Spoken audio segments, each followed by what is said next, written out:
You're listening to an African Elements top news story for April 16, 2025.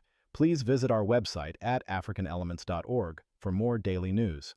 Ohio K9 lawsuit, faulty LPR, profiling and arrest.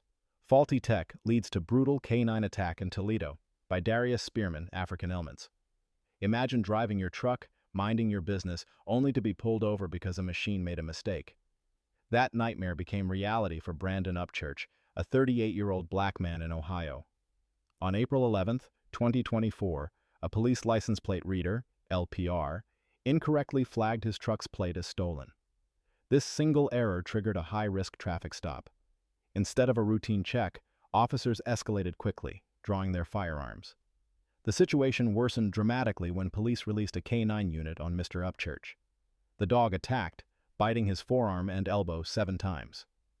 All this happened because the LPR misread his plate, JLL7637, as a similar but stolen plate, JLL7362.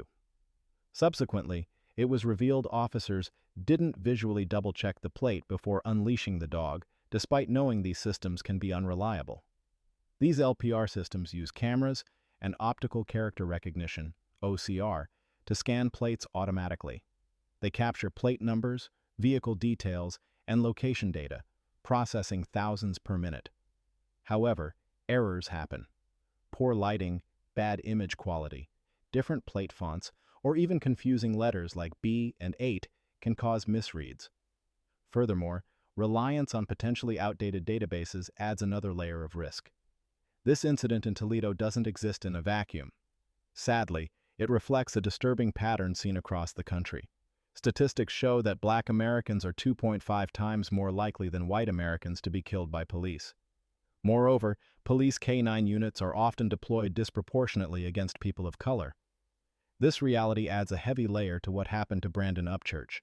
The Toledo NAACP quickly condemned the attack, drawing parallels to the police brutality witnessed during the civil rights movement. Their statement highlights concerns about systemic issues, rather than just isolated mistakes. For example, the widespread use of ALPR technology itself raises questions. When these systems track vehicles, they can reveal visits to sensitive places like protests or religious sites. This surveillance could disproportionately affect marginalized communities already facing over-policing, potentially chilling First Amendment rights. In response to the violent encounter, Brandon Upchurch took legal action. He filed a federal lawsuit in April 2025 alleging excessive force, battery, and violations of his constitutional rights. The lawsuit seeks $75,000 in damages for the harm caused by the K9 attack and the flawed stop. Contrast this serious legal challenge with the reported disciplinary action against the officer involved, Adrian Wilson. He received only a verbal reprimand for failing to visually verify the license plate before escalating force. This reprimand came despite the department acknowledging the known flaws in LPR technology and having policies supposedly requiring such verification. Furthermore, the term excessive force generally refers to unreasonable physical coercion, while battery involves intentional, harmful, or unwanted contact, though specific legal thresholds weren't detailed in the provided sources. The core of this incident lies in both technology failure and human failure to follow procedure. License plate readers, as noted, are prone to errors from various factors including simple character confusion or outdated information. The sources provided don't give specific error rates for Ohio or nationally, but acknowledge the potential for mistakes. Compounding the tech issue was the procedural lapse. Toledo Police Department policies reportedly require officers to visually verify LPR hits before taking action.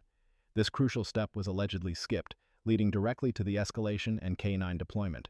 Consequently, the aftermath for Brandon Upchurch has been severe. He suffered significant injuries that left him unable to work and dealing with ongoing trauma. Though initial charges of resisting arrest and obstruction were dismissed, a new charge of failing to comply was filed months later. The justification for this later charge wasn't explained in the provided sources. Ultimately, Mr. Upchurch has stated he just wants justice served. Copyright, African Elements.